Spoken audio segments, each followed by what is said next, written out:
Google ഷീറ്റിൽ എങ്ങനെയാണ് serial number കൊടുക്കാൻ പോകുന്നത് എന്നാണ് നമ്മളിവിടെ നോക്കാൻ പോകുന്നത്. ഇതിനായിട്ട് ആദ്യം നമ്മൾ ഗൂഗിൾ ഷീറ്റോ എക്സലോ ഏതെങ്കിലും ഒന്ന് ഓപ്പൺ ആക്കുക. നോർമലി നമ്മളെല്ലാവരും ചെയ്തുകൊണ്ടിരിക്കുന്ന ഒരു രീതി എന്ന് പറഞ്ഞു കഴിഞ്ഞാൽ 1 2 3 ഇതുപോലെ ഇങ്ങനെ ടൈപ്പ് ചെയ്ത് പോവുകയാണ്. സാധാരണ ഒരു 1 2 3 വരെയൊക്കെ ഉള്ളെന്നുണ്ടെങ്കിൽ നമ്മൾ ഈ രീതി തന്നെയാണ് മിക്കവാറും ചെയ്യാറുള്ളത്.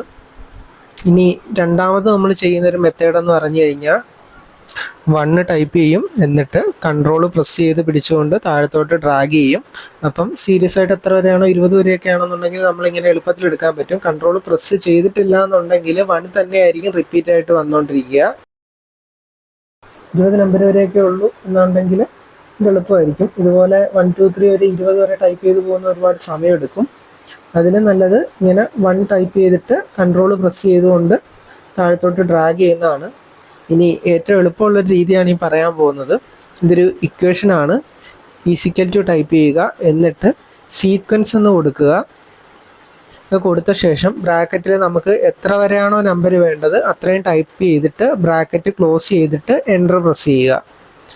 അപ്പം നോക്കിക്കഴിഞ്ഞ് കഴിഞ്ഞാൽ നമ്മൾ 100 അവിടെ കൊടുത്തത്. അപ്പോൾ 100 വരെയുള്ള നമ്പർ അവിടെ ഓട്ടോമാറ്റിക്കായിട്ട് വന്നിട്ടുണ്ട്.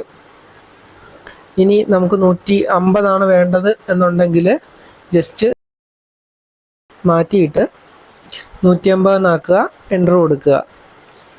അപ്പം 150 വരെയുള്ള നമ്പർ നമുക്കവിടെ കിട്ടും. പിന്നെ ഒരു കാര്യം, ഈ ആദ്യത്തെ 1ൻ്റെ അവിടെ ഇക്വേഷനാണ്. ആ ഇക്വേഷൻ ഏതെങ്കിലും കാരണവശാൽ നമ്മൾ ഡിലീറ്റ് ചെയ്ത് കളയുവാണെന്നുണ്ടെങ്കിൽ ഈ കംപ്ലീറ്റ് നമ്പർ അവിടെ നിന്ന് നമുക്ക് മിസ്സാവും.